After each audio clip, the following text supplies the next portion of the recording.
To have high contrast keyboard with white letters on blue keypad in Samsung Galaxy S23 Ultra, swipe down the top of the screen and then tap setting icon.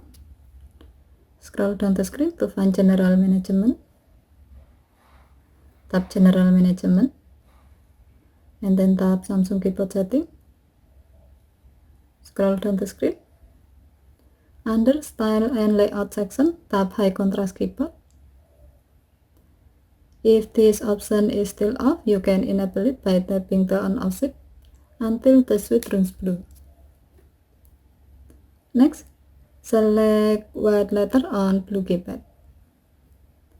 The keyboard is now using white letters and blue keypad for better visibility. As a note, you can also find this menu in the accessibility menu. Okay, thank you for watching. Have a nice day.